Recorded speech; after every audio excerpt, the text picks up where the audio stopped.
প্রিয় ভাইয়েরা, আসসালামু আলাইকুম। আশা করি সকলে ভালো আছেন, সুস্থ আছেন। বর্তমান সময়ে সিঙ্গাপুরে যারা যাবেন তাদের কিছুটা হলো পড়ালেখা জানাটা খুব জরুরি। অ্যাটলিস্ট বাংলা পড়তে লিখতে জানাটা খুব জরুরি বলে আমি মনে করি ব্যক্তিগতভাবে। কেন জরুরি সেটা আপনাদেরকে আমি ব্যাখ্যা করব কিছুক্ষণ পরে। আগে বলি, একসময় কিন্তু সিঙ্গাপুরে যারা গেছে অনেকের কিন্তু পড়াশোনা ছিল না। সিঙ্গাপুর যে কাজ করতেছে, এখনও কাজ করতেছে অনেকেই, বাংলা পড়তে পারে না, ইংরেজি পড়তে পারে না, সমস্যা হয় নাই।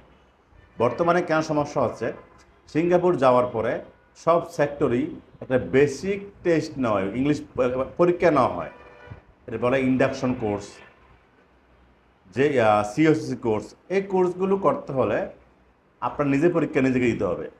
আগে খাতা কলমে পরীক্ষা দিয়ে তো অনেকেই সমস্যা ছিল না, একজন একজনকে হেল্প করতে পারতো বা একজন একজনকে সাহায্য নিতে পারতো। বর্তমানে পরীক্ষা সিস্টেম এরকম করেছে যে অনলাইনে ট্যাবের মাধ্যমে পরীক্ষা দিতে হবে। আপনারা 20 জন একসাথে বসে আছেন, ওই ক্লাসের মধ্যে বোর্ডে একটা কিউআর কোড আসবে, ওই কিউআর কোড স্ক্যানিং করবেন, আপনার ট্যাবের ভিতরে একটা একটা করে কোশ্চেন আসবে।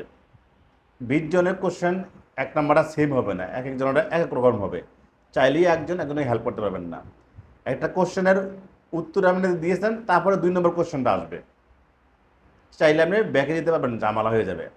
এই ঝামেলার কারণে বর্তমানে অনেকে গিয়ে সিঙ্গাপুরে এই পরীক্ষাগুলোতে ফেল করতেছে। আর এই পরীক্ষাগুলোতে ফেল করলে সিঙ্গাপুরে ওয়ার্ক পারমিট হবে না, আপনাকে ব্যাক চলে আসতে হবে। কথাটা বুঝতে পারছেন? এই পরীক্ষাগুলো পাস করা কম্পালসারি, বাধ্যতামূলক পাস করতেই হবে। আপনি যদি পরীক্ষাগুলো ফেল করেন, সিঙ্গাপুর ওয়ার্ক পারমিট হবে না, তাহলে আপনাকে চলে আসতে হবে শূন্যতে। ইদানিং আমাকে প্রতিদিন অনেকেই কল দিচ্ছে, যেহেতু আমি একসময় ট্রেনিং সেন্টার ছিলাম, সেটা ভেবে তারা আমাকে কল দিচ্ছে। আমি তাদের কী বলবো, আমি কোনো পরামর্শ দিতে পারতেছি না।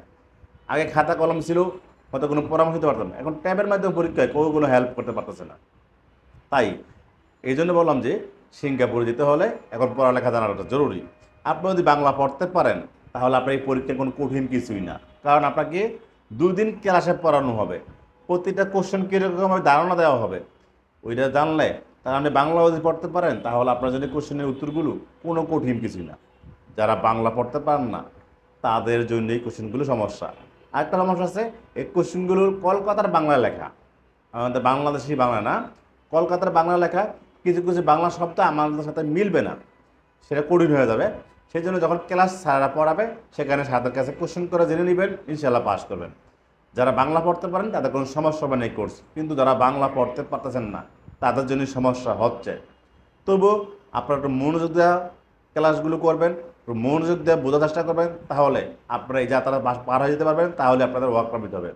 অনেকে 2বার 3বার ফেল করে বসে আছেন, বলতেছেন যে ভাই কোম্পানি বলতেছে পাঠাই দিব, কী করবো? কোম্পানি পাঠাই দিলে কিছু করার নাই ভাই, এটা আপনারা ভুল করছেন। এখন যদি পারেন নিজেরা প্রস্তুতি নেন, এবার বাইরে থেকে কেউ হেল্প করতে পারবে না আপনাকে। আপনার এই পরীক্ষা আপনাকেই পাস করতে হবে। বাইরে থেকে হেল্প করার চিন্তা ভাবনা মাথা থেকে জেরে ফেলে দিন, নিজে নিজে কিছু শেখার চেষ্টা করুন। এবং এটা ফেল করলে কিন্তু আপনার কোম্পানি পাঠাই দিলে কেউ হেল্প করতে পারবে না। তাই যারা যাবেন তারা অবশ্যই বাংলা পড়া লিখে জানলে যায়েন সিঙ্গাপুরে। বাংলা পড়তে লিখতে না পারলে সিঙ্গাপুর যায়েন না ভাইয়েরা। গিয়ে ওই যে অনেকেই ফেল করে চলে আসতেছে, আপনাকে চলে আসতে হবে। সবাই ভালো থাকুন, আসসালামু আলাইকুম।